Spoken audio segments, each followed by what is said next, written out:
$800 billion. Brother Michael. Right. Yeah, don't hold your breath on that. That's not going to happen. That's more than 2.5 times the annual budget of California. The annual budget is $300 billion. So I appreciate the economists doing their calculations, but at the end of the day, and I'm all for repairing the damage of slavery, racism, Jim Crow segregation, redlining, housing discrimination, educational discrimination when it comes to getting bank loans and home loans and all of that. At the end of the day, it doesn't matter how much you think that you're owed. The only thing that matters is how much you can collect, or what you can collect, and what you can actually keep once it goes to court and you get sued and people try to block you from getting what you say that you're owed. Okay. So when we look at this, so two developments happened. Number one, there was the article from ABC Channel 7, abc7.com, which they picked up from the Associated Press, called Reparations for Black Californians Could Top $800 billion. And this was what economists came up with. And as you stated, it didn't include theft of land and different things like this, right? Secondly, the article that came out today from the Associated Press, March 30th, 2023, California reparations amount, if any, left to politicians, because the California Reparations Task Force is leaving it up to the politicians in the state assembly in California to really put a price tag on it and determine what should be paid out. All right, folks, welcome back to The Culture here on the Black Star Network. I'm your host, Faraji Muhammad. Let's talk about reparations. Another development came up over the past couple of days, and as it relates to reparations for the state of California. Of course, California has been on the forefront creating a reparations task force, which is deemed with having the conversations and really creating a model on how the state of California, one of the largest states in the country, could possibly issue reparations. Now, there have been much talk about this, and I want to bring my brother Michael Imhotep back into the conversation as we look at this situation of reparations in the state of California. But here's the big development is, brother Michael, is the cost, a budget-busting cost for the state of California. Take a look at this, folks. It could cost California more than $800 billion to compensate Black residents for generations of over-policing, disproportionate incarceration, and housing discrimination. Economists have told a state panel considering reparations. The preliminary estimate is more than 2.5 times more than California's $300 billion annual budget, and does not include a recommended $1 million per older Black resident for health disparities that have shortened their average lifespan, nor does the figure count for compensating people for property unjustly taken by the government or devaluing Black businesses. And it says that for devaluing Black businesses, two other harms the task force says the state perpetuated. Wow. $800 billion. Brother Michael. Right. Yeah, don't hold your breath on that. That's not going to happen. That's more than 2.5 times the annual budget of California. The annual budget is $300 billion. So I appreciate the economists doing their calculations, but at the end of the day, and I'm all for repairing the damage of slavery, racism, Jim Crow segregation, redlining, housing discrimination, educational discrimination when it comes to getting bank loans and home loans and all of that. At the end of the day, it doesn't matter how much you think that you're owed. The only thing that matters is how much you can collect, or what you can collect, and what you can actually keep once it goes to court and you get sued and people try to block you from getting what you say that you're owed. Okay. So when we look at this, so two developments happened. Number one, there was the article from ABC Channel 7, abc7.com, which they picked up from the Associated Press, called Reparations for Black Californians Could Top $800 billion. And this was what economists came up with. And as you stated, it didn't include theft of land and different things like this, right? Secondly, the article that came out today from the Associated Press, March 30th, 2023, California reparations amount, if any, left to politicians, because the California Reparations Task Force is leaving it up to the politicians in the state assembly in California to really put a price tag on it and determine what should be paid out. They refer to Attorney Camila Moore, the leader of California's first in the nation reparations task force, on Wednesday, March 29th, said it won't take a stance on how much the state could compensate Black residents whom economists estimate may be owed more than $800 billion for decades of over-policing, disproportionate incarceration and housing discrimination. So I think it's good that they don't put a price tag on it now, the California Reparations Task Force, because whatever price tag you put on it, and the greater the price tag, the more it's going to be attacked. Because in the article from ABC Channel 7, they also talk about the argument against reparations as well. So you have to defend yourself and strengthen your argument to defend against those arguments against reparations. One of them is that, well, there was somebody they quoted to say, well, my family came here. They were white, of course. They said, my family came here after slavery ended and didn't have anything to do with slavery, things like this. Now, it's important to understand. I encourage everybody who's watching this, I encourage you to read at least the executive order, the executive summary, I should say, the 28-page executive summary from the California Reparations Task Force 500-page report. Because if you read that executive summary, it gives you a greater understanding of U.S. history and what happened to us, as well as history of California. And it outlines 12 harms. It outlines 12 harms: political disenfranchisement, racial terror, housing discrimination, separate and unequal education, racism in environment and infrastructure, pathologizing the Black family, control over creative, cultural, and intellectual life, stolen and hindered opportunity, unjust legal system, mental and physical harm and neglect, and the wealth gap as well. Okay, so the best strategy in California and nationally at the federal level to get something tangible that we can keep, because with 13.5% of the population nationwide, California, African Americans are 5.5% to 6% of the population.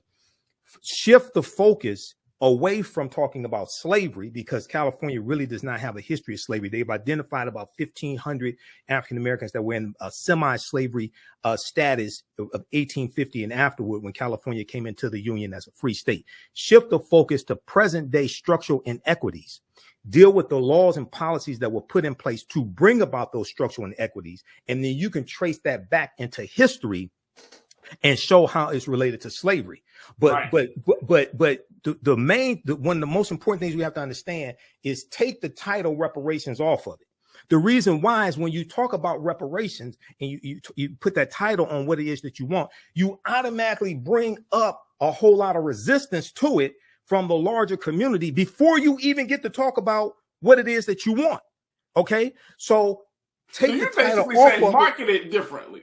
You gotta market it totally different. When you are the minority population in the city, state, country, and the majority of the people that gotta vote for what you want are white. Okay, you've got to market it different if you actually want to accomplish something and be able to keep what you want.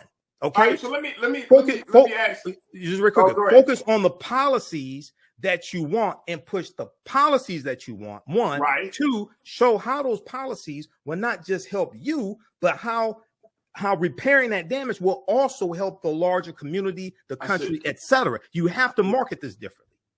One of the things that you mentioned was, the approach that the Reparations Task Force is taking, which is allowing the state government to determine what the price should be. Because the state government has to vote on this. Because they got to vote on it. Yes. So my thinking is, and my question to you, Brother Michael, is that an effective strategy, considering the fact that, you have an economist that's throwing it out there, 800 billion. That ain't gonna happen. Right? Yeah, I don't think that's going to happen either. I mean, the state is not going to give up more 2.5 times more of its budget for a single group of people. For 5.5% of the population of California, 6%? Hell no. Just like in California, that's not, and just like in San Francisco. Okay. Right. But should we be determining? I guess my question would be: should the task force determine what the cost should be? Because if you put it in the hands of politicians, couldn't we shortchange? Wouldn't that put us in a position to shortchange ourselves? If they say, okay, we want to give y'all 200 million, or okay, let's say we'll give you 100 million. I would focus on the policies that you need to repair the damage. Okay. If you read the 28-page executive summary, have you read the executive summary? Not yet. Read it. If you read the 28-page executive summary, those different harms that I talked about, they go through and explain those harms, how they took place in California, and how they harmed African Americans. It was laws and policies that inflicted the harm upon us and continue to do it. It's going to be laws and policies that correct the harm. Cash payments can be part of, and once again, we have to have comprehensive reparations. Cash payments can be part of a comprehensive repairing of the damage or dealing with the structural inequities.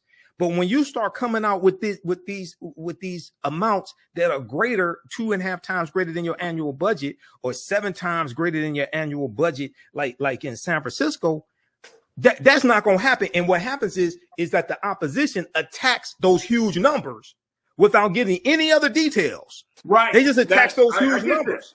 Yeah, you're right. You're right. Let me go to the culture crew and get their take on this, because this is, and again, like you said, like this could, by an economist putting this type of information out there, it does more harm than good to the larger effort, right? And they probably meant well. The economists probably meant well with it. Right. But see, it's just like San Francisco, right? The $5 million per eligible African American. If 20,000 out of 50,000 African Americans qualify for that, you're talking about $100 billion. That's 7 times greater. That's 7 times the annual budget of San Francisco, which has a $14 billion annual budget, and they're facing a $728 million budget deficit over the next 2 years. That's fantasy. That's fantasy. Now, at the meeting where that was proposed in San Francisco, there were 111 policy recommendations made. They don't even get a second look because people are focused on Fantasy Island. And that's how you tank the whole reparations movement, by just putting these numbers out here. Even though people mean well, focus on the policies that you need, push the policies to repair the damage, as opposed to these huge dollar amounts that are astronomical. Even though you could say, hey, we are owed this. But at the end of the day, it doesn't matter what we think we're owed or what we can even prove. What matters is what you can actually collect and keep after you get sued. Absolutely. I'm gonna stop the conversation right there, because I think that's the salient point. It's about what you can collect. Like, you got to come to the table collect and keep. And collect and keep.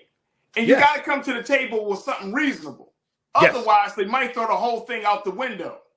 Exactly. And if you look at the executive order that President Joe Biden did on student loan forgiveness, absolutely, it's definitely needed.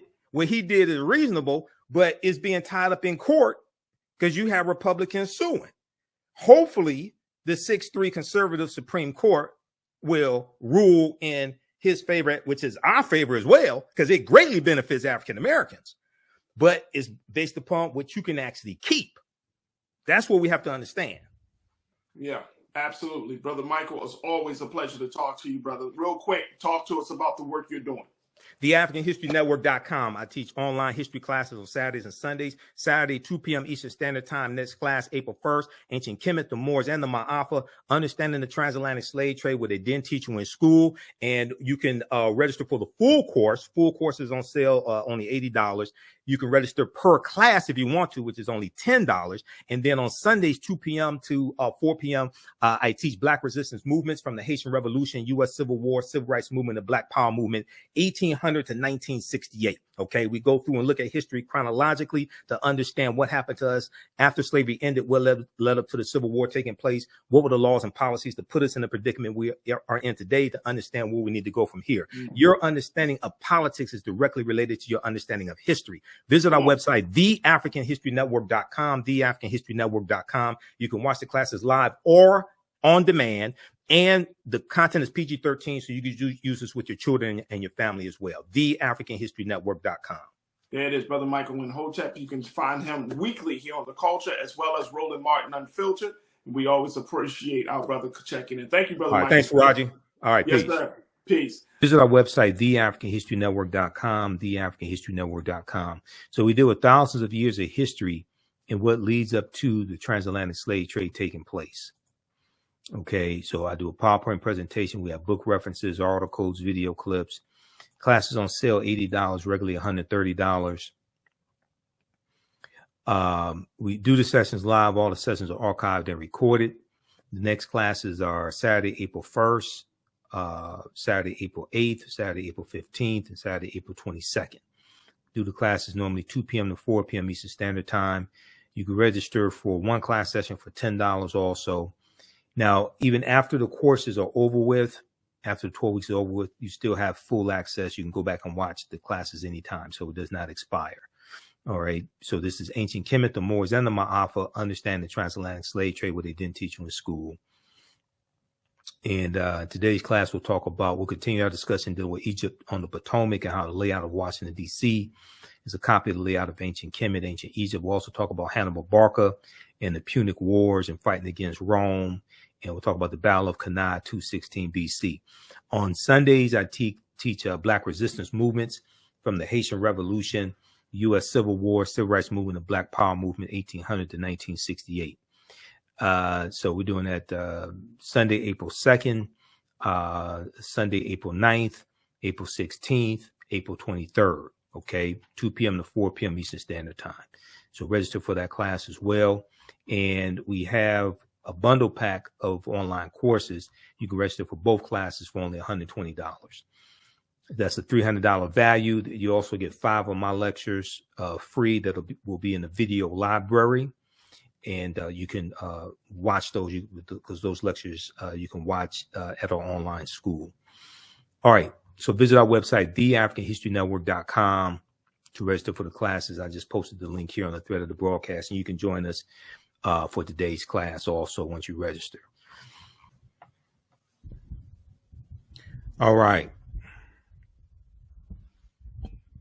How's everybody doing today? Hotep, hey, this is Michael Imhotep, founder of the African History Network, host of the African History Network show. I'm a talk show host, researcher, lecturer, writer, and historian. So it is Saturday, April 1st, 2023, and we are live. So I'm teaching a online history course today, very shortly. But I wanted to come on and talk about this topic that we discussed on Faraji Muhammad's show, The Culture, on Thursday. That was Thursday, March 30th, 2023. And I wanted to do a broadcast after the show, but I did not get a chance to deal with this. So we talked about how the California Reparations Task Force, how some economists working on the California Reparations Task Force have estimated that reparations for African Americans in California that qualify, reparations could total $800 billion.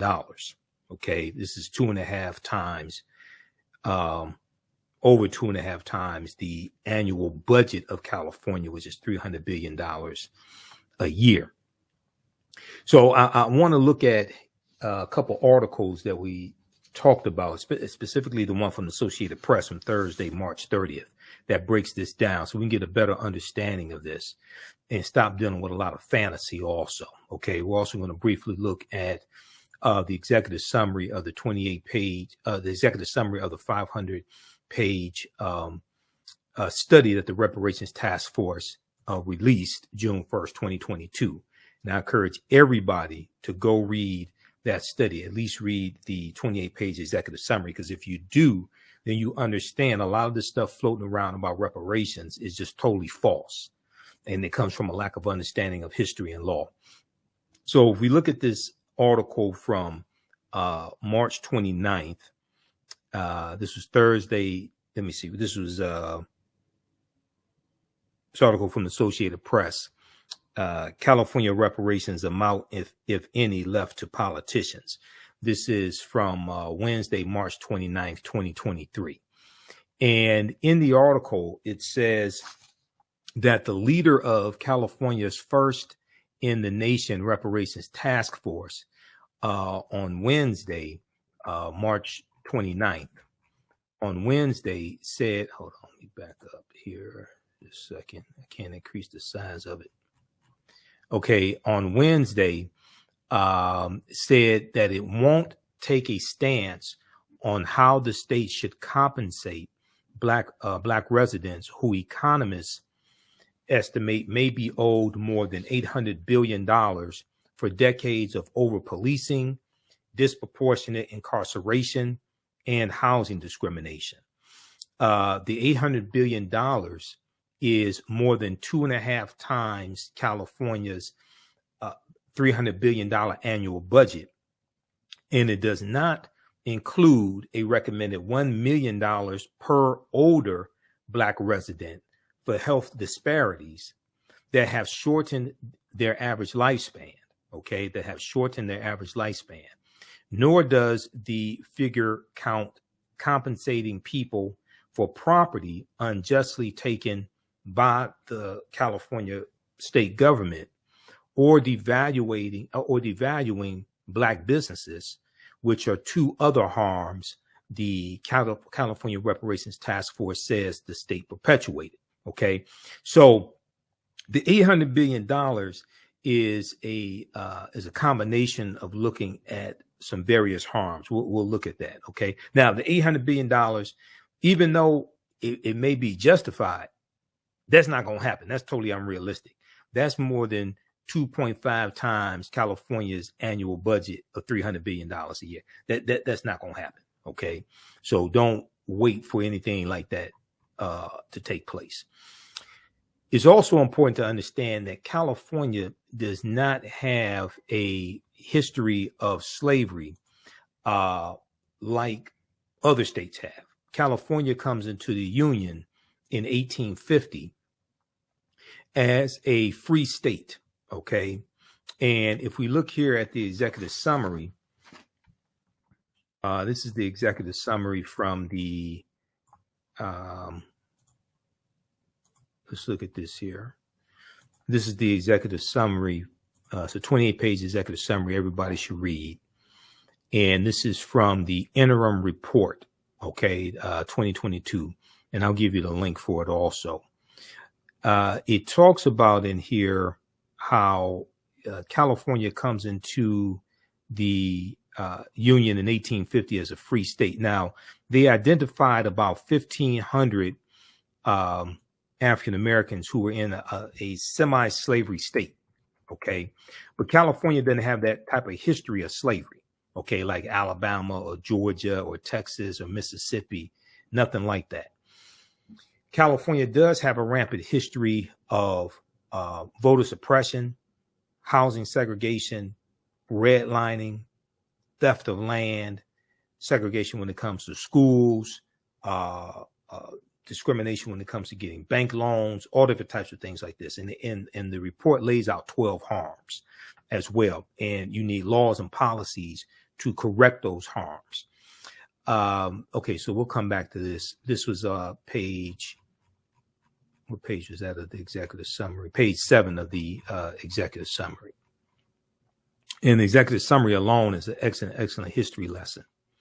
Okay, now, if we look at this article here, if we go back to this.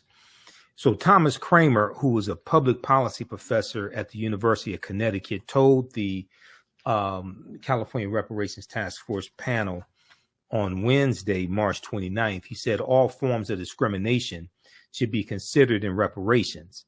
The task force should feel free to go beyond our loss estimates, and determine what the right amount would be. Okay, now, Black residents may not receive cash payments anytime soon. There's no may there. They're not going to receive cash payments anytime soon, if ever, because the state legislature and Governor Gavin Newsom will ultimately decide whether any reparations are to be paid.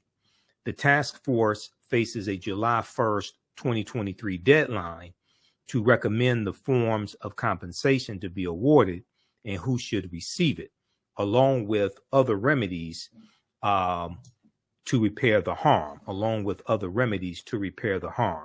Now, the chair of the California Reparations Task Force is attorney Camila Moore. She said on Wednesday that it's up to the state legislature to ascribe a restitution amount based on the methodology economists recommended, and which the task force approved on Wednesday. Now, she said the task force is pretty much done regarding the compensation component. Our task was to create a methodology for calculation for various forms of compensation that correspond with our findings. She said this in an email. Now, for those who support reparations, the staggering $800 billion estimate underscores the long-lasting harm that African Americans have endured, even in a state that never officially endorsed slavery,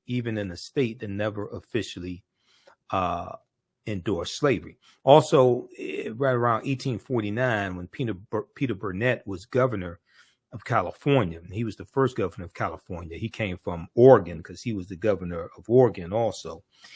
They tried to ban all free African Americans in the state of California. Now, that didn't work, but they attempted to do that also. Now, several people who gave public comment Wednesday spoke of the urgent need to pay Black Americans for all that was taken from them. Charlton Curry of Sacramento, California, who discusses reparations on his Big C Sports podcast, said, my family came from the South because they were running for their lives. They were fearful of being lynched just for voting. He said cash payments are necessary. Money talks. He said, noting that white people benefited from free U.S. government land through the 1862 Homestead Act, and Japanese Americans incarcerated during World War II and Jewish Holocaust victims received payments.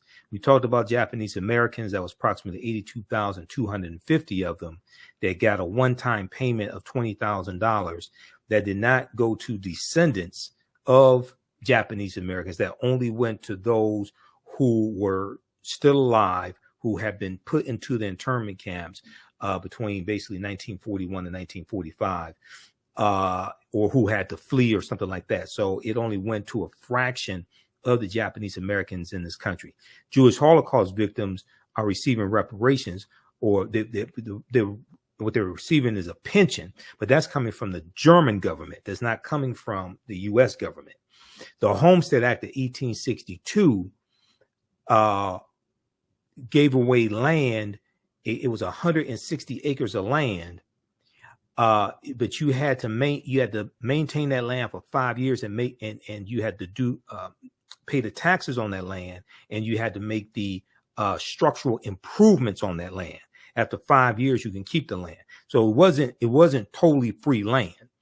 If we look at the Homestead Act, and we teach about this in my Sunday class, where we deal with Black resistance movements from the Haitian Revolution, U.S. Civil War, Civil Rights Movement, and Black Power Movement, 1800 to 1968.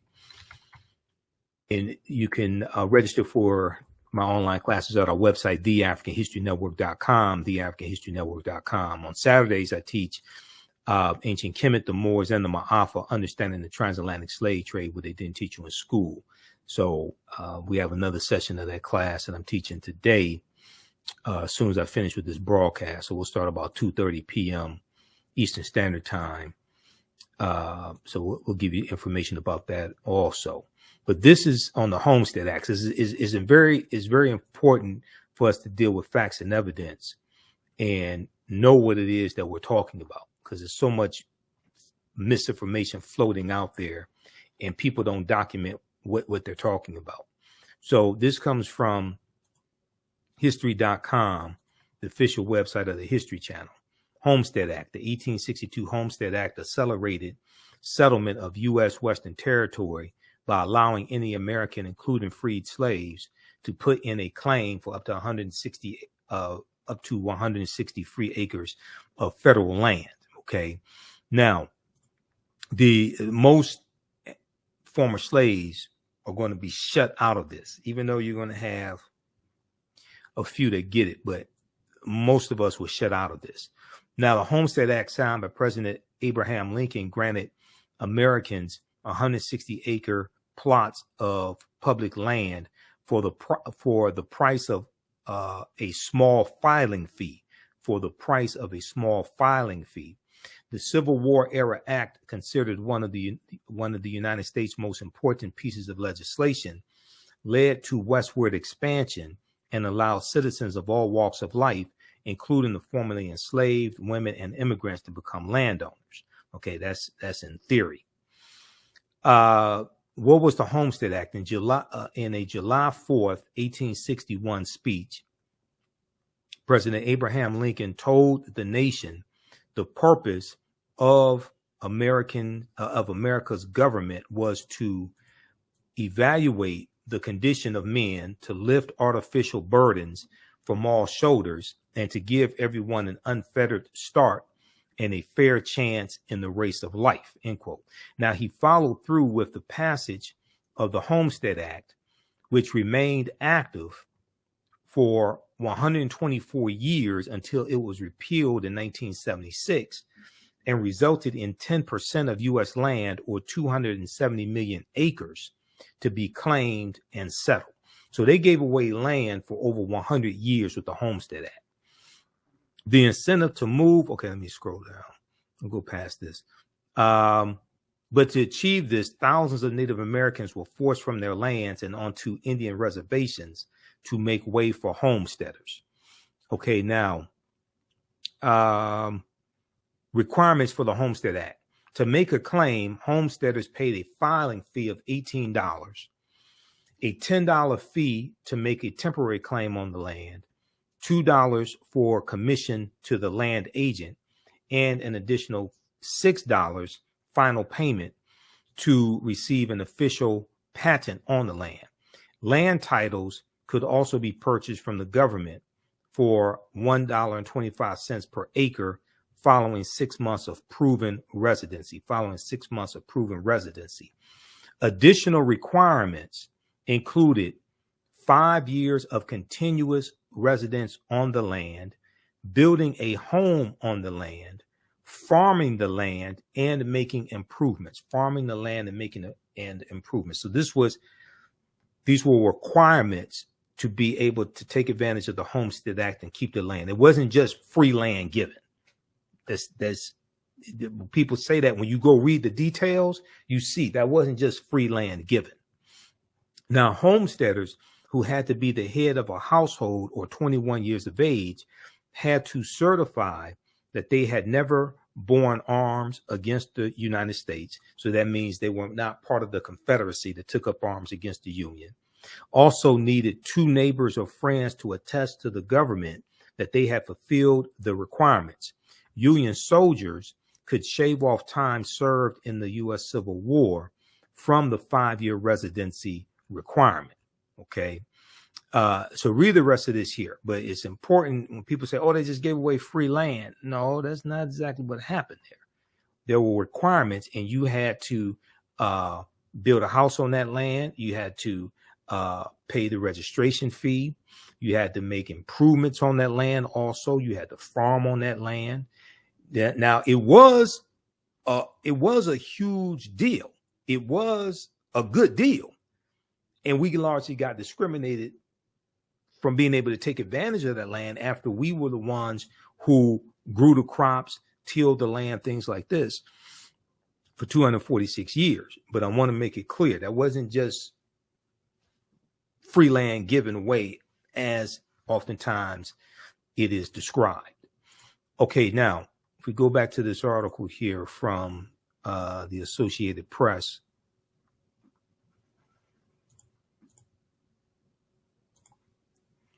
let's see here.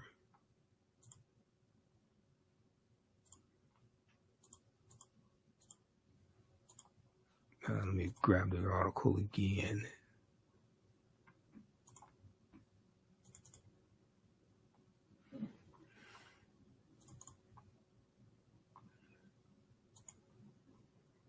Okay, here we go.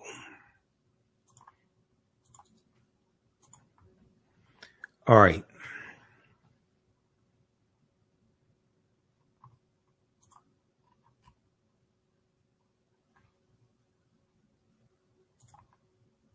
Okay, let's continue here. How's everybody doing?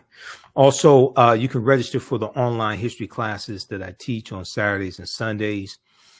Saturdays is Ancient Kemet, the Moors, and the Maafa, understanding the transatlantic slave trade, what they didn't teach you in school. So we're going to start this class as soon as I get finished here with this broadcast. I'm waiting on people to log in. And I wanted to do this broadcast here right after I did Faraji's show on Thursday, but I didn't get a chance to. I was too tired and couldn't do it Friday. I had to do Roland Martin's show on Friday. Visit our website, theafricanhistorynetwork.com, theafricanhistorynetwork.com. So we deal with thousands of years of history and what leads up to the transatlantic slave trade taking place. Okay, so I do a PowerPoint presentation. We have book references, articles, video clips. Classes on sale, $80, regularly $130. We do the sessions live. All the sessions are archived and recorded. The next classes are Saturday, April 1st, Saturday, April 8th, Saturday, April 15th, and Saturday, April 22nd. Do the classes normally 2 p.m. to 4 p.m. Eastern Standard Time. You can register for one class session for $10 also.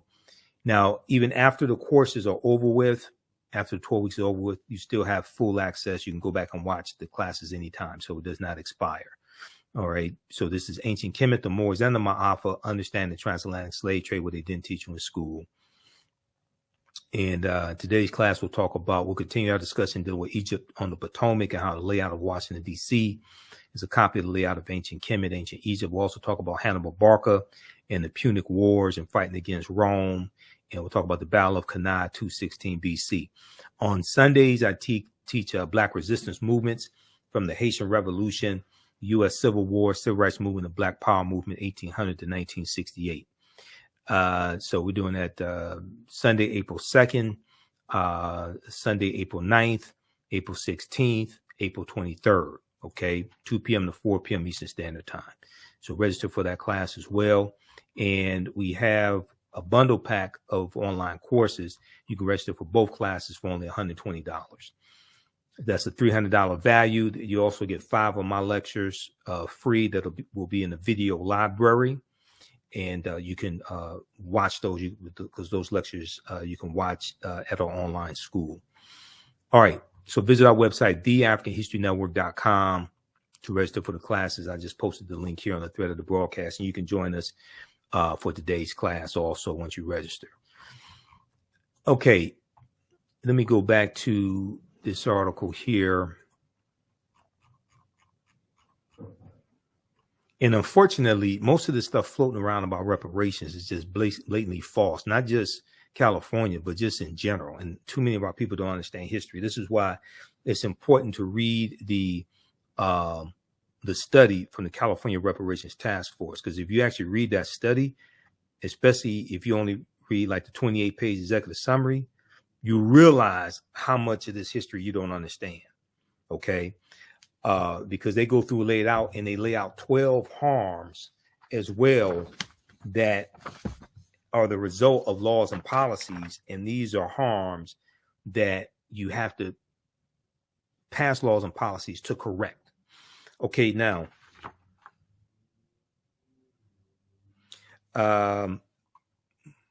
critics pin their opposition to reparations to California partly on the fact that California was never a slave state, and say current taxpayers could not be responsible for damage linked to events that germinated hundreds of years ago. Okay. Bob Woodson, a prominent Black conservative, calls reparations impractical, controversial, and counterproductive. Okay. Impractical, controversial, and counterproductive. He said no amount of money could ever make right the evil of slavery, and it is insulting to suggest that it could. He said this in an email to the Associated Press, adding that Black communities relied on faith and family to build thriving communities following slavery. Some of these communities only began coming apart after we lost sight of these values, which also hold the key to these communities' restoration. Okay, he doesn't talk about the fact that 41,000 miles of U.S. interstate highways ran through the African American community, wiping out thousands of businesses, thousands of homes. See, this is the type of misinformation a lot of these Black conservatives put out, and then they want to talk about faith and family. They don't talk about the war on drugs that their Republican president, Richard Nixon, declared June 17, 1971, and how the U.S. prison population quadruples from 1970 to 1993. It goes from about 300,000 in 1970 to 1.3 million in 1993. This is before the 94 crime bill that everybody loves to talk about, but really don't even understand. That wasn't signed on September 13, 1994. The U.S. prison population quadrupled before that was even signed. That goes back to Richard Nixon, who declared his war on drugs June 17, 1974. But if you read this article here dealing with bulldozed and bisected, this is an analysis from NBC News, and it goes through and shows the harm that the expressway system did in the African American community. Okay, this article here. So these are things that a lot of these Black conservatives don't talk about. Bulldozed and bisected. So what is this here? Bulldozed and bisected. Highway construction built a legacy of inequality. Highway construction built a legacy of inequality. Will their removal heal historic wounds? And in the article, it talks about what has changed decades after the Federal Highway Act of 1956. So you had the U.S. Interstate Highway Acts in 1952 and 1956. It brought 41,000 miles of interstate highways to the United States. It's the recognition of the harm that was done to communities left in the shade of these now aging roadways. From 1957 to 1977, the Federal Aid Highway Act displaced over 475,000 households and 1 million people, according to the U.S. Department of Transportation. Now, as many of these hulking structures reach obsolescence, the federal government and many states and cities are belatedly recognizing the harm they caused and are working with communities to design alternatives that repair the damage. But in many cases, those plans are reopening old wounds and leading to protracted debates that politicians and engineers are struggling to solve. One of more than 50 interstate highways across the country nearing the end of their lifespan of more than 50 interstate highways across the country nearing the end of their lifespan, NBC News examined 3 urban neighborhoods that show the range of proposals underway to redress the harms caused by the construction of interstates. Okay, so you can read the rest of this. And in the one of the things that the San Francisco Reparations Task Force was talking about was the Fillmore District in San Francisco, California, and how the expressways ran through the Fillmore District, wiped out 883 businesses, displaced about 20,000 people, most of them African Americans. Okay, this is the legacy of that history and those federal programs. All right, now we go back to the Associated Press article from Wednesday, March 29th, or Thursday, March 30th, Wednesday, March 29th. Yeah. Okay. So it says financial redress is just one part of the package being considered. Financial redress is just one part of the package being considered. Other proposals include paying incarcerated inmates market value for their labor, establishing free wellness centers, and planting more trees in Black communities, banning cash bail, and adopting a K through 12 Black studies curriculum. All right. So as I've said before, is not going to just be one policy implemented. Is going to be a multitude of policies implemented. We have to have comprehensive reparations. It's not just going to be one thing. We have to have comprehensive reparations. More trees in the African American community relates to environmental issues, and it deals with trees give off oxygen. They also provide shade.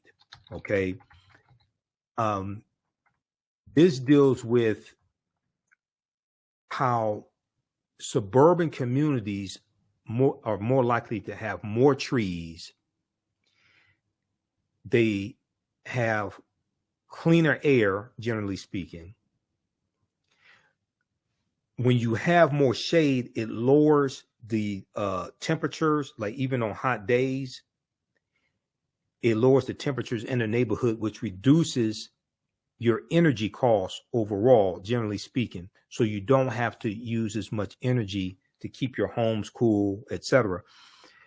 In African American communities, inner cities, you have more concrete with less trees. And the concrete like absorbs heat, and it causes an increase in the temperatures in those areas. So there is a, let me pull this up here.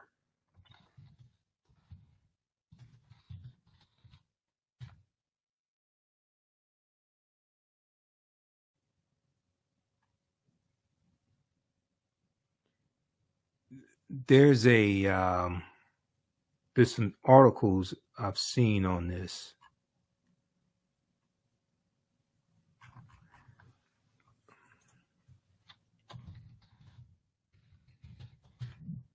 A second here. Let me take a look at this.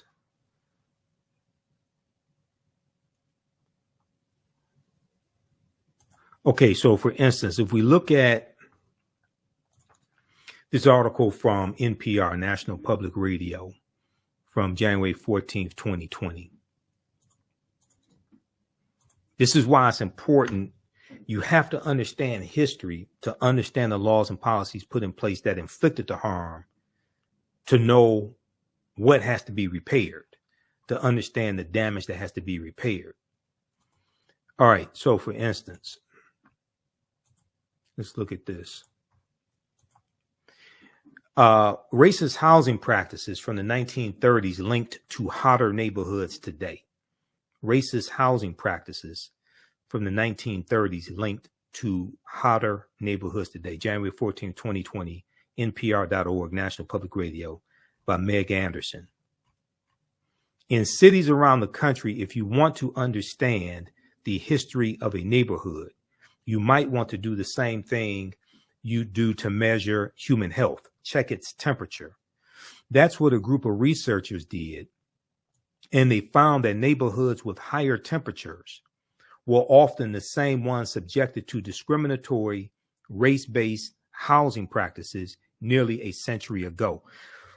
What we're dealing with when we talk about repairing this damage of a legacy of slavery, decades of Jim Crow segregation, redlining, housing discrimination, expressways, voter suppression, school segregation, etc. We are dealing what we see today with the structural inequities. We are dealing with the cumulative effect of decades of policies. We're dealing with the cumulative effect today of decades of policies. So it was laws and policies that put us in this predicament. Is going to be laws and policies that get us out of it. All right. So a group of researchers found that neighborhoods with higher temperatures were often the same ones subjected to discriminatory race-based housing practices nearly a century ago. In a study of 108 urban areas nationwide,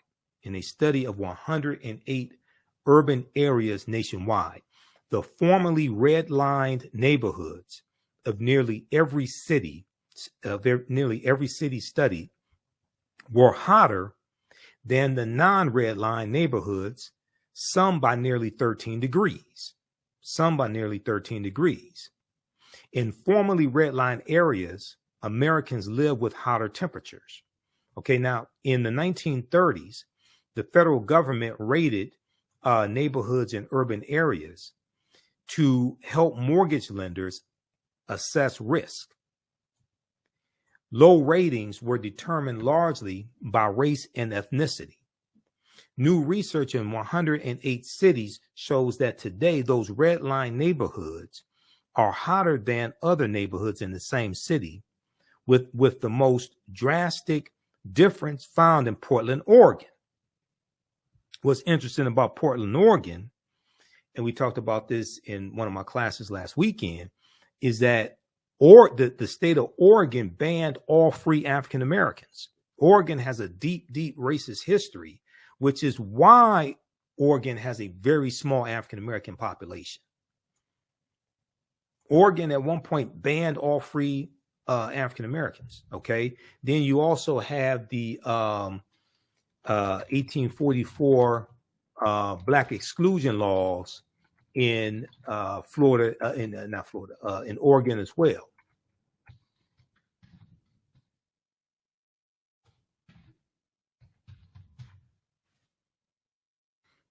Just let me pull this up. Okay, so if we look at this article from Equal Justice Initiative, EJI.org,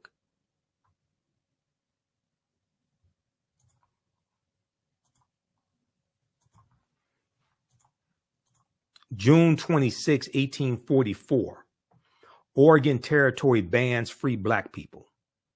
June 26, 1844, Oregon Territory bans free Black people. On June 26, 1844, the Legislative Committee of the territory, then known as Oregon Country, passed the first of a series of Black exclusion laws. The law dictated that free African Americans were prohibited from moving into Oregon Country. Okay.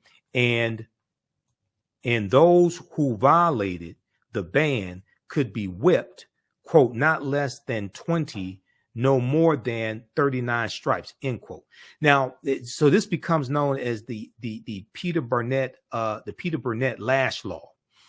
It's not really enforced, okay, and then it's going to be repealed. All right. Now, between 1840 and 1860, in the midst of this exclusion and discrimination, African Americans never constituted more than 1% of the population in the American Pacific Northwest. Oregon, which joined the United States as a free state on February 14th, 1859, stands as a clear illustration that racial discrimination and oppression against Black people was also widespread in jurisdictions where slavery was illegal. As of 2018, the U.S. Census Bureau estimated that less than 3% of Oregon residents were African American. Well, see, that's a legacy of going back to what happened in 1844 and after 1844. Okay. Now, the preamble to a later exclusion law passed in 1849 explained legislators' beliefs that, quote, it would be highly dangerous to allow free Negroes and mulattoes to reside in the territory, the Oregon Territory, or to intermix with Indians, instilling feelings of hostility toward the white race. Okay. Now, the Oregon Constitution of 1857 included racial exclusion provisions against African Americans and Asian Americans, because if you actually understand the history of this country, Asian Americans faced racism as well. Wasn't nearly as much as us, but they faced it also. The first anti-drug laws in this country go back to 1875 in San Francisco, targeting Chinese men working on the railroad tracks, and this dealt with opium. Okay, and there was a fear that these Chinese men, if they were high on opium, they would seduce white women. Okay, so when you go study this history, you study like the Chinese exclusion laws of 1882, and different things like this. Asian Americans faced discrimination in this country also. Now, not as much as African Americans. But yes, there's a documented history of that. All right, so read the rest of this article here. Oregon Territory bans free Black people, June 26, 1844. Then if we look at, there was another one here from the Washington Post.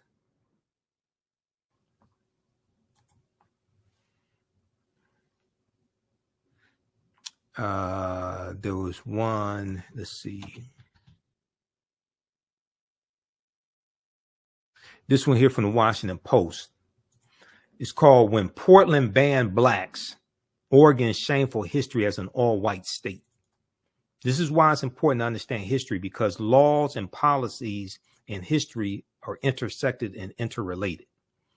Politics is the legal distribution of scarce wealth, power, and resources, and the writing of laws, statutes, ordinances, amendments, and treaties, their adoption, interpretation, and enforcement. Okay. So your understanding of politics is directly related to your understanding of history. Laws and policies shape conditions and shape historical events, and movements come about to address the conditions that were created by policies.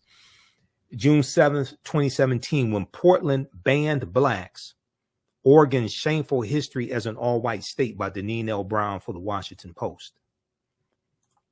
In Oregon, like I said, this is why Oregon has a very very low percentage of African Americans living in the state of Oregon, less than 3%. There's a good reason for that.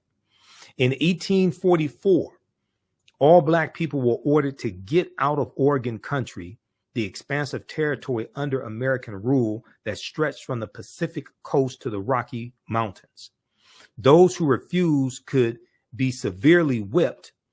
The provisional government law declared by, quote, not less than 20 or more than 39 stripes to be repeated every 6 months until they left.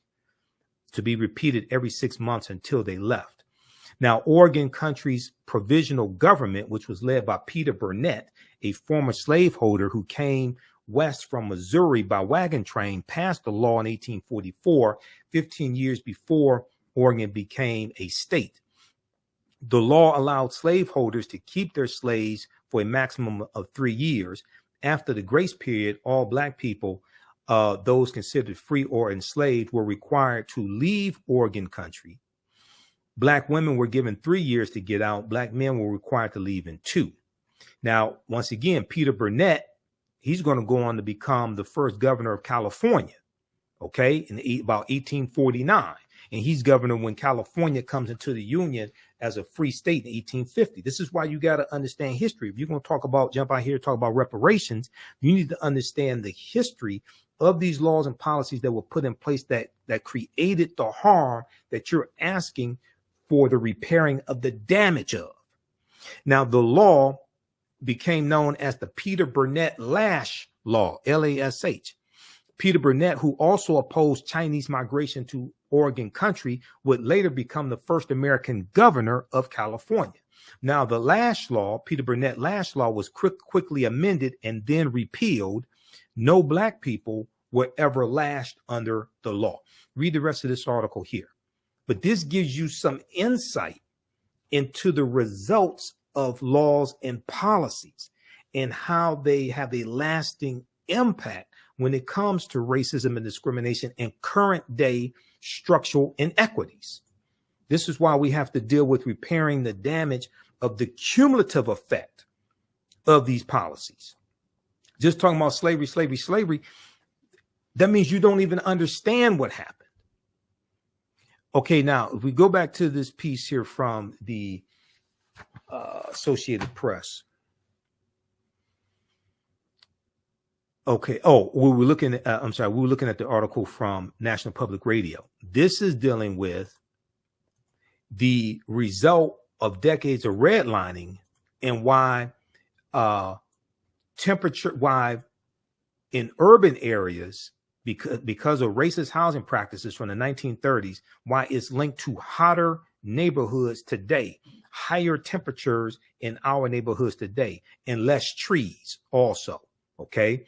In a study of 108 urban areas nationwide, the formerly redlined neighborhoods of nearly every city studied were hotter than the non-redlined neighborhoods, some by nearly 13 degrees. And it said, with the most drastic difference found in Portland, Oregon. And Oregon has a very racist history towards African Americans based upon their laws. Okay, when they and like going back to 1844, when they banned all free African Americans in Portland, Oregon. Now, redlining refers to the federal government's practice in the 1930s of rating neighborhoods to help mortgage lenders determine which areas of a city were considered risky.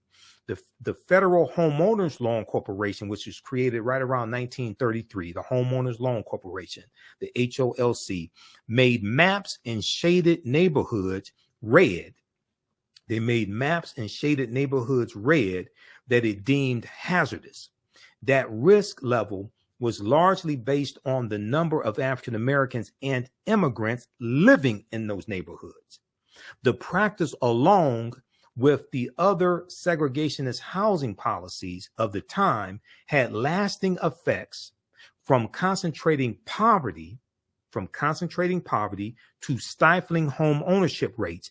And we know home ownership is directly tied to generational wealth and being able to pass on assets to your children and future generations, to your family members. Now, you can still feel those effects, literally.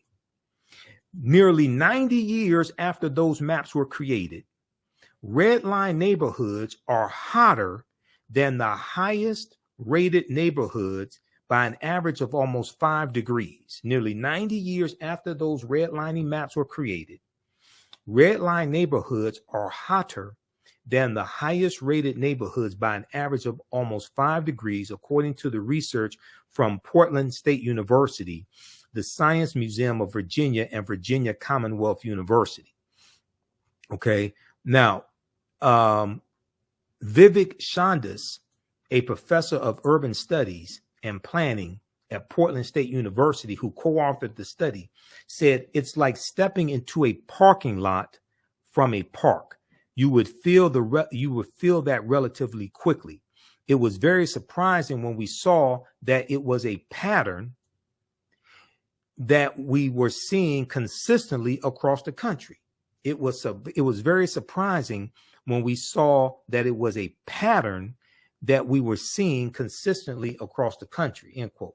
Now, the link between higher heat and redline neighborhoods many of which are still struggling economically from decades of disinvestment, echoes the findings of a joint investigation last September by National Public Radio and the University of Maryland's Howard Center for Investigative Journalism in an analysis of heat and income in 97 of the most populous U.S. cities. In an analysis of heat and income in 97 of the most populous U.S. cities, we found low-income areas in the vast majority of those cities were more likely to be hotter than their wealthier counterparts. Those poor areas were also disproportionately communities of color. The extra heat can be dangerous and sometimes deadly health consequences. The extra heat can have dangerous and sometimes deadly health consequences. Extreme heat kills more Americans every year than any other weather-related disaster. And heat waves are growing in intensity and frequency as climate change progresses. Now, so this deals with the relationship between the harms of climate change, which is then related to policies that dealt with environmental regulations. Okay, this deals with the harm of environmental racism and how this negatively impacts the African American community. And heat waves are growing in intensity and frequency as climate change progresses. In Baltimore, Maryland, National Public Radio, NPR, and the Howard Center found dramatic increases in the rates of emergency calls during dangerous heat waves, and low-income patients in the city's hotspots visited the hospital more often than low-income patients in cooler areas. Okay, read the rest of this here. See, this is understanding the impact of laws and policies. Then you have this article here, right? Because this is the type of research I do. Okay, all different areas. I'm on to about 35 different news sources on a daily basis. We look at this article here. Trees are key to fighting urban heat, but cities keep losing them. Okay, now this article from NPR, A Forgotten History of How the U.S. Government Segregated America, we've dealt with that article here on the African History Network show numerous times. But this article here, September 4th, 2019. So when people read about some of the recommendations from the California Reparations Task Force, and they talk about what the trees have to do with black people, all this all type of simple Simon bullshit coming from people that don't read a damn thing. You got to do some research before you jump out here and start talking about something you ain't never studied before. Okay? There's a direct correlation between that. And that deals with decades of racist, harmful policies towards us. So the structural inequities that we deal with today are the accumulation of all those policies inflicting harm upon us. All right, now, these trees are key to fighting urban heat, but cities keep losing them, keep losing trees. September 4th, 2019, National Public Radio. Let me ask you, everybody watch right now. Who is sharing this type of information with you besides me? I'm just curious. Name them. Where are they? Who's sharing this type of information with you besides me? This is why it's important to support the African History Network and the African History Network show and register for our online classes. Support us through PayPal, Cash App. This helps finance the research. All this don't happen without resources. Okay. You can, if you like this type of information, if you're learning anything here today, you can support us, $ the AHN show through Cash App, $ the AHN show through Cash App, also through PayPal, paypal.me/the AHN show. Also register for the online history classes that I teach on Saturdays and Sundays. I'm teaching the class today. We're going to start as soon as I finish this broadcast. We're going to wrap up here in a couple minutes. But I had to, I wanted to follow up on my appearance on Faraji Muhammad's show on Thursday, March 29th, because we only dealt with, we had a short show, a short segment. Okay. And wasn't able to get deep into the information like I wanted to. So on Saturdays, I teach ancient Kemet, the Moors, and the Maafa, understand the transatlantic slave trade, what they didn't teach you in schools. And this class is Saturday, April 1st, April 8th, April 15th, and April 22nd, 2023. Okay, we'll have classes after that also, but these are just some of the next few classes taking place. Normally we do the classes 2 p.m. to 4 p.m. Eastern Standard Time. Today we're starting late, so we're going to finish. We're going to start as soon as I finish this broadcast here. But I want to make sure we got to this broadcast also. Okay, and then on Sundays I teach Black resistance movements from the Haitian Revolution, U.S. Civil War, Civil Rights Movement, and Black Power Movement. We go through history chronologically from 1800 to 1968. Understand what leads up to the transatlantic, what leads up to the Civil War taking place. Study the Reconstruction era, Jim Crow era. What were the laws and policies put in place after slavery ended that put us in the predicament we're in today that created these structural inequities that we're trying to repair the damage of? Okay, so this is at our website, theafricanhistorynetwork.com. The class is on sale, $80, regularly $120. Also, you can register. Let's see, for today's class, if you just want to register for the one class session, it's $10. So click right here to register for the one class session. But you'll want to register for the entire course. Okay, and this information is PG-13 also, so you can use this with your children as well. I don't do a lot of cursing. It's not overly graphic or anything like that. Okay, let me get back to this because I need to finish this up here. Okay, give us a thumbs up, give us a heart, give us a like, and you can also support us financially through PayPal and Cash App. We're celebrating the 13th year anniversary of me broadcasting the African History Network show as well. So I first broadcasted March 10th, 2013. I'm sorry, March 10th, 2010. March 10th, 2010. So we're celebrating the 13th year anniversary of me broadcasting the African History Network show as well. If we go back to this piece quickly here from National Public Radio.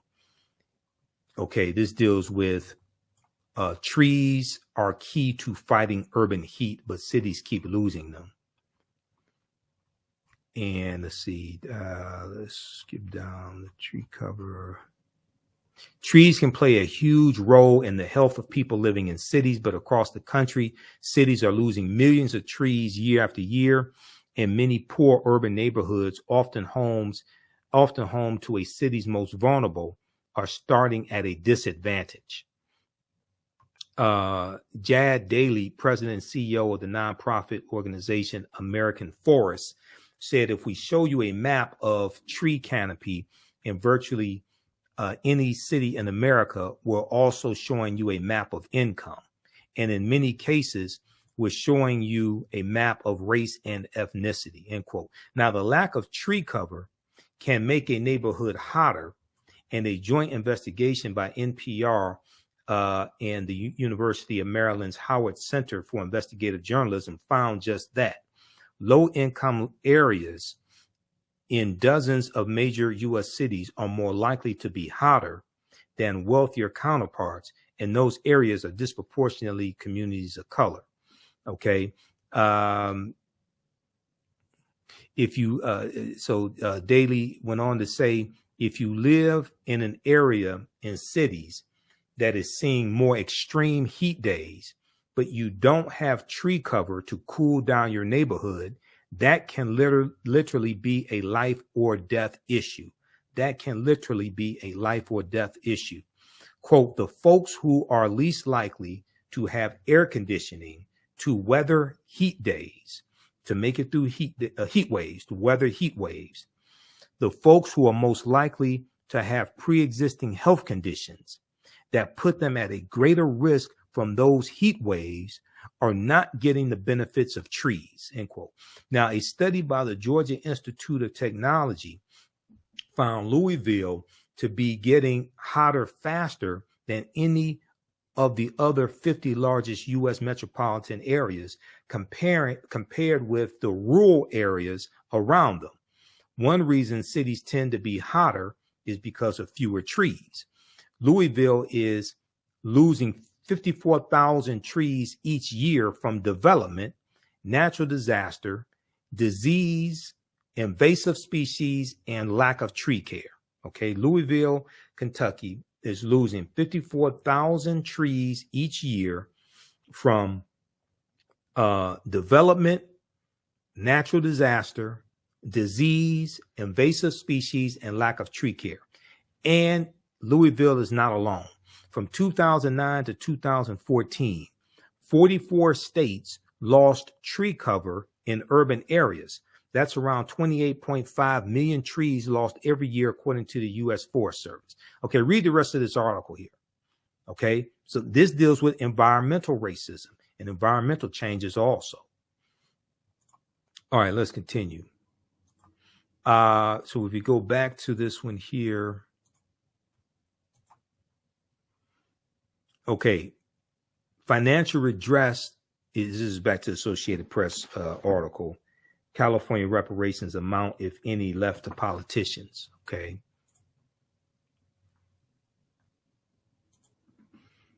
Financial redress is just one part of the package being considered.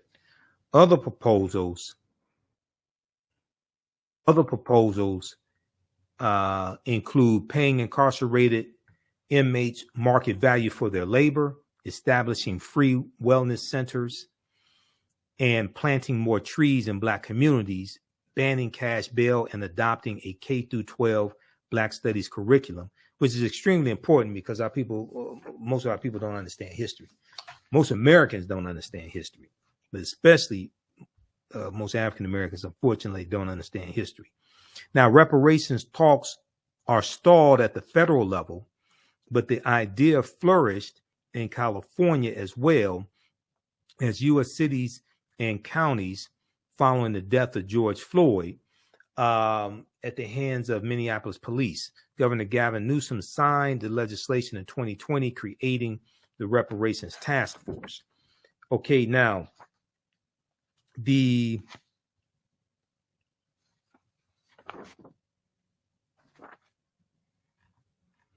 me see here.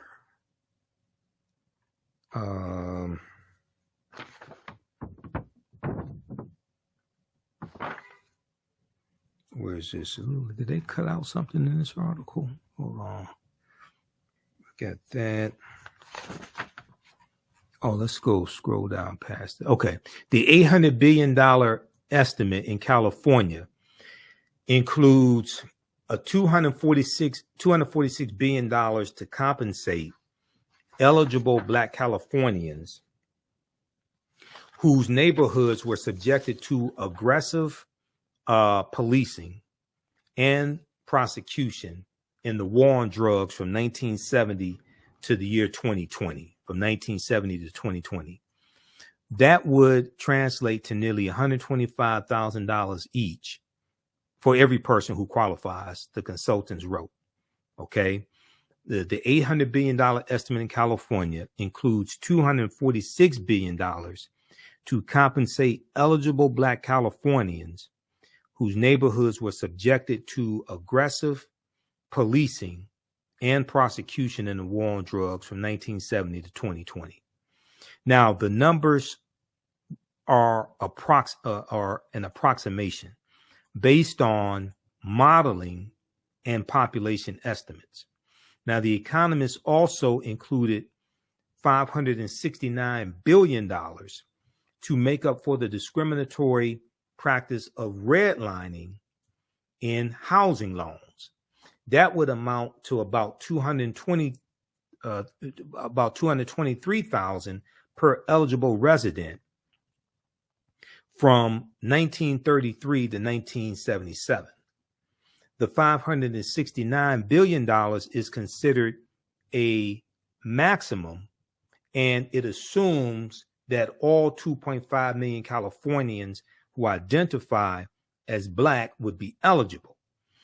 But it's not going to apply to all 2.5 million because the California Reparations Task Force last year voted and decided that reparations would be distributed based upon lineage, not race. So you would have to prove that you were a descendant of an enslaved person who was in the U.S. Who was in the U.S. prior to 1900, or of a free African American person who was in the U.S. prior to 1900. Okay, which would exclude immigrants coming here prior to 1900. Okay, but it goes on to say, but that won't, but they won't all be, they won't all qualify. People must meet residency and other requirements for monetary compensation. They also must be descendants of enslaved and free Black people in the U.S. as of the 19th century, which leaves out Black immigrants. The task force on Wednesday, March 29th, also endorsed methodologies for devaluation of Black businesses and unjust property takings. Those methodologies have no numbers due to a lack of data. All right, so read the rest of this. The specific compensation amounts.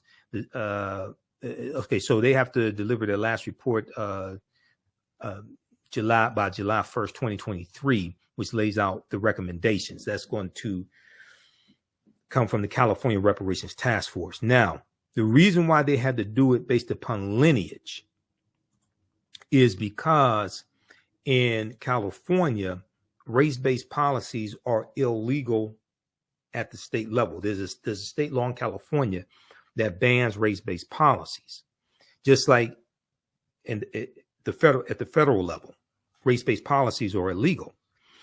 And that's based upon Title VI of the 1964 Civil Rights Act, non-discrimination and federally assisted programs. Okay, so they had to, they're doing this they're doing it based upon lineage, so that whatever law they pass, whatever restitution they give, it won't be overturned in court when this gets challenged in court, because it will be challenged in court. They pull up this article here.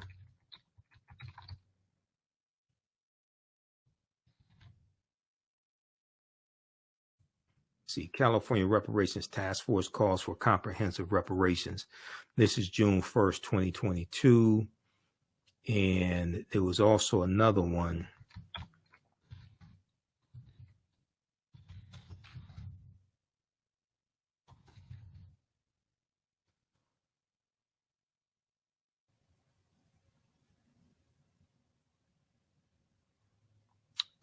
Where's the other one? Well, let's look at this one here.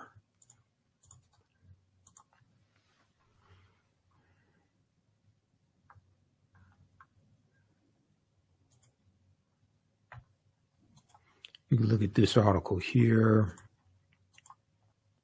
California calls for comprehensive reparations for Black Americans. The interim report of the California Reparations Task Force comes as task members remain split on what reparations should look like. This is from June 1st, 2022. And in a 500-page report released Wednesday, a legislatively mandated task force argues that the present-day wealth gap between Black and white Americans in California and the rest of the country is the direct result of slavery, Jim Crow laws, redlining, and other government policies that locked Black Americans into failing schools and over-policed communities.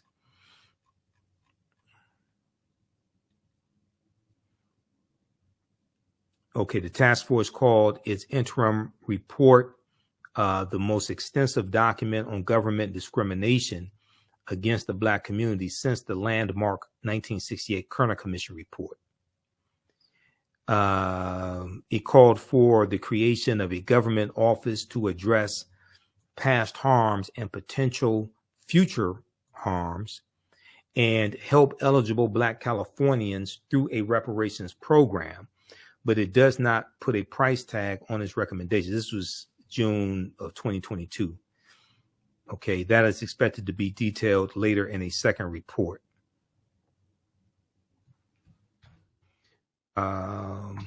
Let me see something here.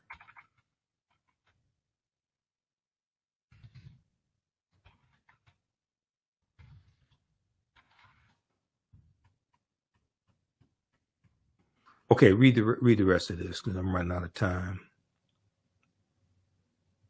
Yeah, the report also cites the extensive history of sundown towns in California communities that prohibited Black Americans from living within their boundaries.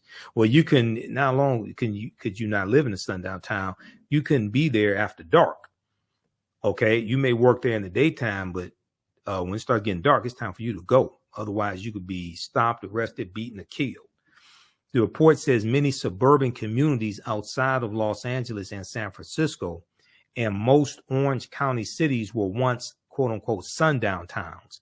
It also documents the history of urban renewal and highway projects that dismantled once thriving Black neighborhoods like San Francisco's Fillmore district, effectively destroying generations of wealth accumulation.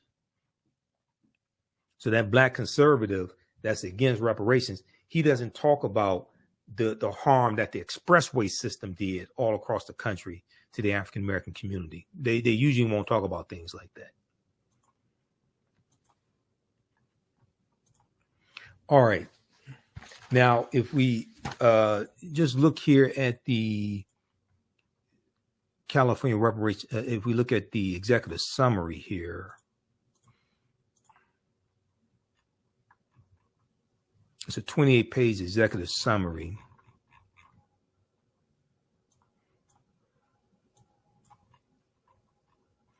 And they lay out 12 harms. They identify 12 harms. They show the national laws and policies that inflicted these harms, and then they deal specifically with California. Okay.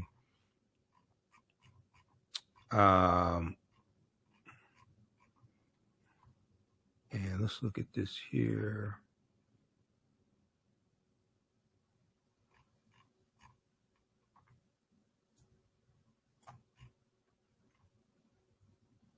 Despite California entering the Union in 1850 as a free state, its early state government supported slavery. Pro-slavery white Southerners held a great deal of power in the state legislature, the court system, and among California's representatives in U.S. Congress. In 1852, California passed and enforced a fugitive slave law that was harsher than the federal fugitive slave law of 1850. And this made California a more pro-slavery state than most other free states. California also outlawed non-white people from testifying in any court case involving white people. California did not ratify the 14th Amendment until 1959, which protected the equal rights of all citizens, and the 15th Amendment, which prohibited states from denying a person's right to vote on the basis of race until 1962. Okay, so some of the harms that they lay out, you have political disenfranchisement. So they lay out racial terror, political disenfranchisement, housing segregation, separate and unequal education, racism in environment and infrastructure, pathologizing the black family, control over creative, cultural, and intellectual life, stolen and hindered opportunity, unjust legal system, mental and physical harm and neglect, and the wealth gap. Okay, these are just some of the harms that they lay out here. And they go through and talk about what happened nationally and then specifically what happened in California. And they deal with these laws and policies. Okay, so check this out. You can go to, let's see here.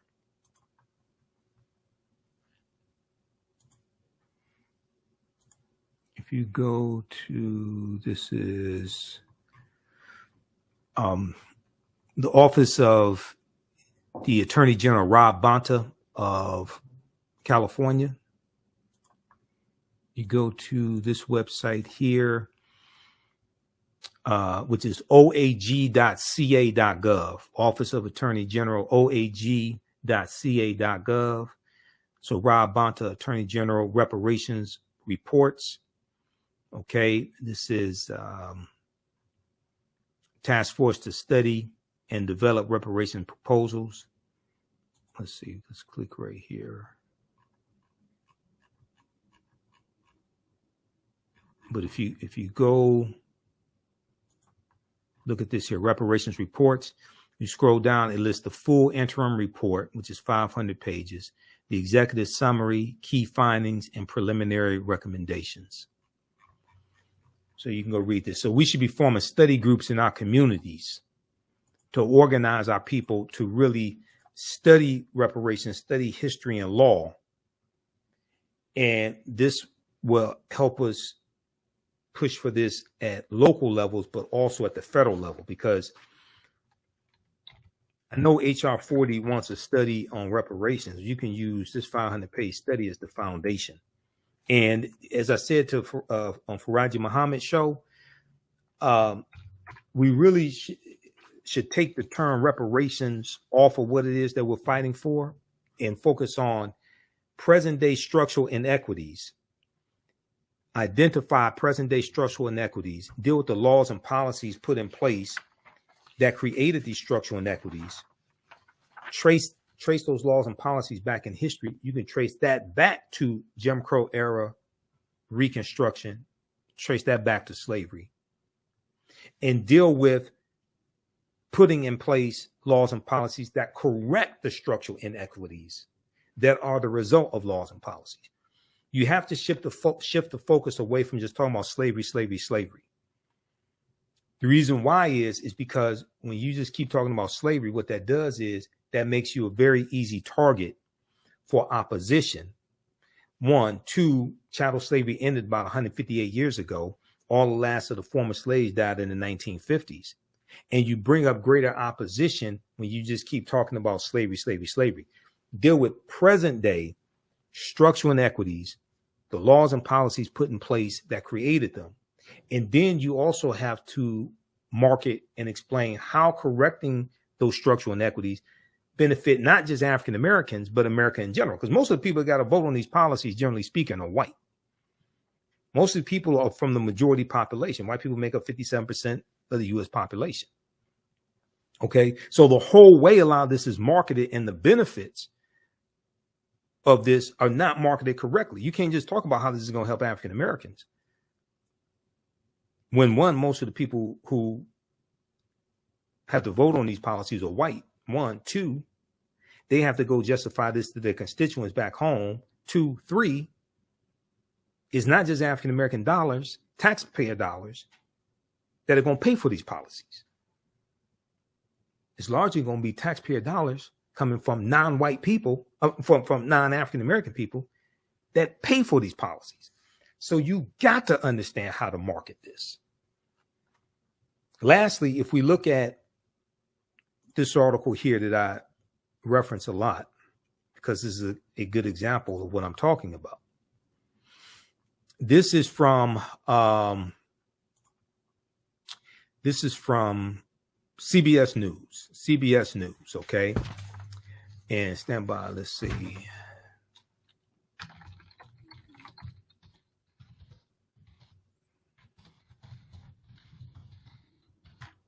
Okay, this is from CBS News. This deals with how the U.S. economy has lost $16 trillion over a 20-year period of time.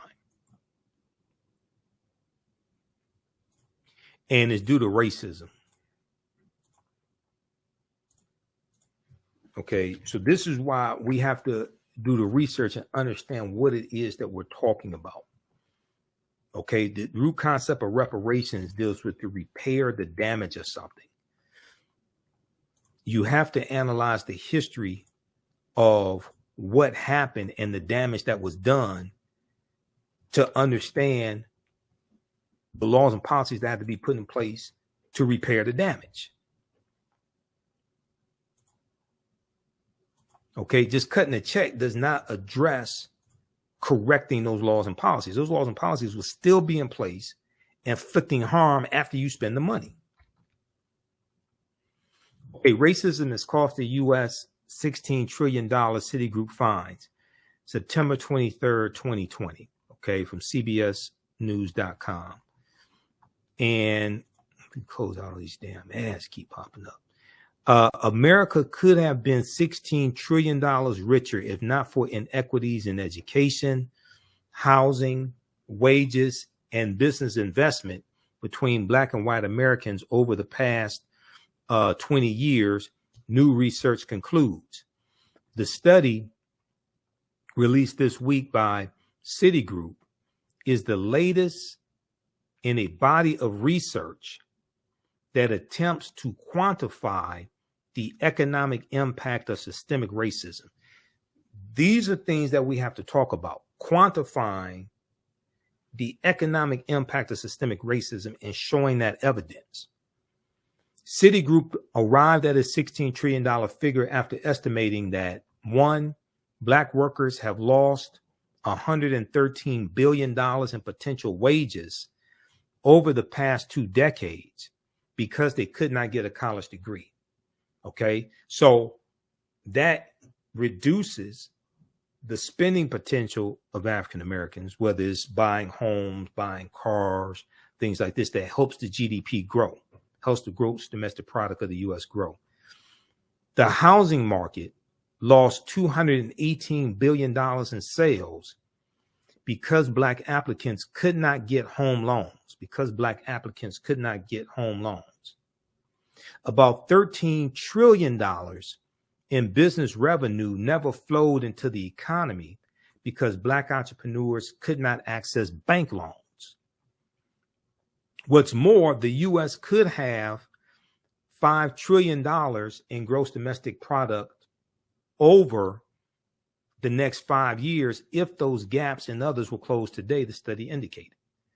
So the U.S. economy could grow by $5 trillion over the next 5 years by changing those laws and policies, by correcting them. That helps everybody in the country. That's not just African Americans. That helps everybody.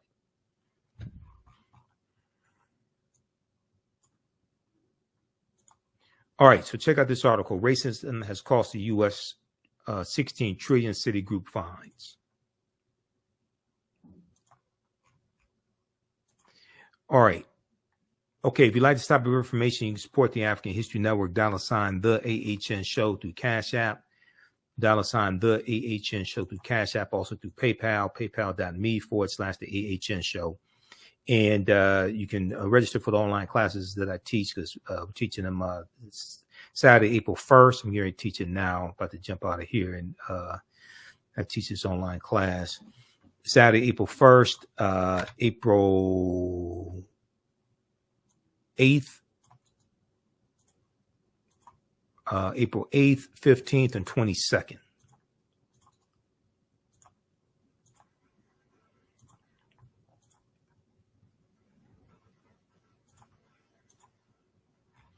Okay, so visit our website, theafricanhistorynetwork.com. We have the information there, theafricanhistorynetwork.com. Ancient Kemet, the Moors, and the Maafa understand the transatlantic slave trade, what they didn't teach you in school. We do thousands of years of history and what leads up to the transatlantic slave trade taking place also. And then Sundays, I teach from the Civil War to the Civil Rights Movement, Black resistance movements, from the Civil War, Civil Rights Movement, Black Power Movement, and Haitian Revolution, 1800 to 1968. All right, look, we have to get out of here. Remember, the African History Network, we focus on educating, empowering, and inspiring people of African descent throughout the diaspora.